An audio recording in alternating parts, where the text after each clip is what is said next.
بسم اللہ الرحمن الرحیم، لا حول ولا قوۃ الا باللہ العلی العظیم۔ آج کے اس پریس کانفرنس میں جو کہ آپ ملاحظہ کر رہے ہیں، تقریباً پاراچنار کے تمام سیٹ اپس کی نمائندگان ادھر موجود ہے۔ تو گورنمنٹ کے جو پرانے ہمارے ساتھیوں کے جو ڈیمانڈز تھے مختلف ایشوز کے اوپر، بالش خیل سے لے کر گبزنہ تک، کنجلی زید سے لے کر بشیرہ تک، یا شرکو کا جو مسئلہ ہے، ان تمام حوالے سے ڈیمانڈز کیے گئے ہیں جو کہ آپ کے سامنے رکھے ہیں۔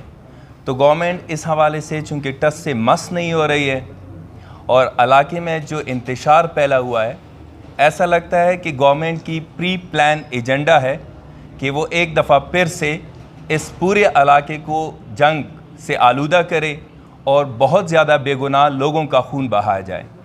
تو ہم چونکہ ایک میچور قوم کی حیثیت سے گورنمنٹ سے اور ان تمام ذمہ دار افراد سے، چاہے وہ شیعہ مسلک سے ہو یا غیر شیعہ مسلک سے ہو، ان تمام کو تنبیہ کرتے ہیں اور خبردار کرتے ہیں کہ اس پرامن علاقے کو دوبارہ سے جنگی ماحول میں داخل نہ کیا جائے۔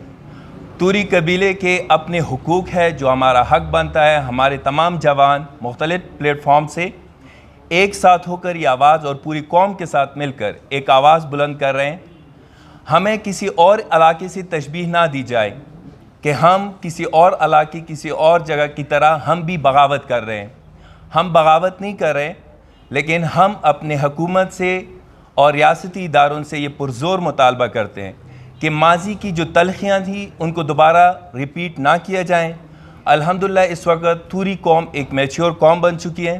ہمارا تعلیمی نظام، صحت کا مسئلہ، اقتصاد کا مسئلہ آلریڈی لاک ڈاؤن کی وجہ سے ڈسٹرب، تو مزید اس دلدل میں ہمیں نہ ڈالا جائے۔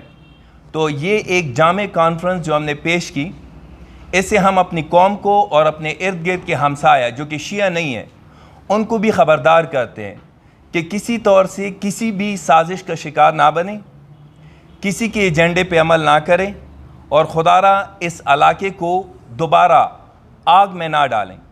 تو ہم اپنے جوانوں سے بھی یہ مطالبہ کرتے ہیں کہ ایک پلیٹ فارم پہ آ کے انشاءاللہ ہم اپنے تمام تر جو بھی ہمارے مطالبات ہیں، یہ اس وقت مطالبات ہے، لیکن الحمدللہ توری قوم ایک انڈیپینڈنٹ اور زیادہ تر 98% خود کفیل قوم ہے۔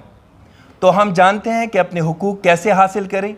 40-45 سال سے جو مسئلے پڑے ہوئے ہیں، صدع کا، بالش خیل کا، کنجلی زید کا، وغیرہ وغیرہ، تو اس کو اس پوزیشن میں آج ہمیں الحمدللہ کہ ہم چٹکی میں ان سب چیزوں کو حاصل کر سکتے ہیں۔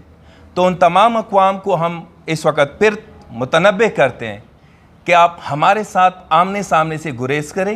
جو بھی حکومت، جو بھی ہمارے پاس ریکارڈ ہے، اس کے مطابق آ کر عدالت موجود ہے، افہام و تفہیم کے ساتھ، بھائی چارے کے ساتھ وہ تمام تر تصفیہ طلب مسائل کو حل کریں۔ اگر ایسا نہیں ہے تو ہم پچھلے 50-60 سالوں سے بہت زیادہ تنگ ہو چکے ہیں، اور ہم مجبور ہیں اس وقت کہ اپنے حقوق اگر حکومت نہیں حاصل کروانا چاہتے، ہم خود اپنے حقوق محفوظ کریں۔ والسلام۔